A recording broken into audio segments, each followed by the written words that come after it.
In a $150 billion spending plan, certainly all of us can find funding that we like and support, but regrettably, I think today, when I look at the total package and how I've listened to the questions and the answers, we missed the mark from where we could be to truly move our state to being a state of opportunity. We have the regional significant infrastructure capital programs, program $300 million, but no plan do we see of how it's to be distributed, and only a small amount of money or cash really behind that.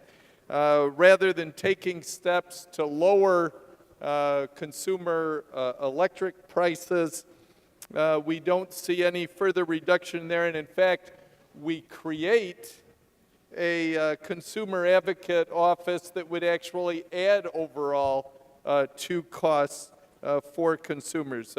No significant mandate relief for either educational institutions or local governments, and certainly no regulatory relief for our businesses that need it so badly. And so we get significant cut in proposal of the corporate franchise tax, but then it only hits 2% of our small businesses. Minimum wage proposal that is extensive, and those who are going to receive it clearly would benefit extensively from it. Nobody's going to argue that, but it would be devastating to our overall economy, I believe, and many of our job creators. I can assure you it will increase taxes, and I can assure you it will increase the cost of services to every New Yorker should we follow the proposal that's in this resolution. You think about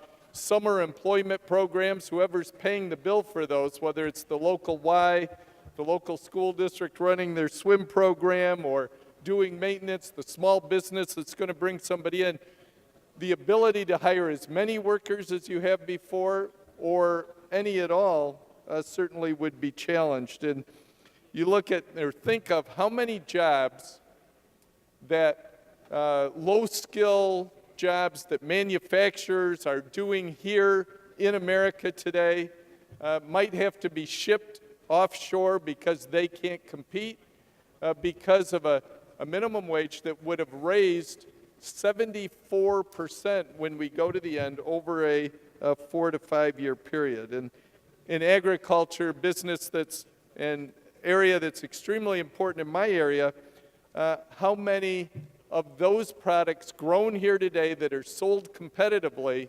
would be undercut by those areas who can sell because of the wages that they're paying in neighboring states at a much lower rate.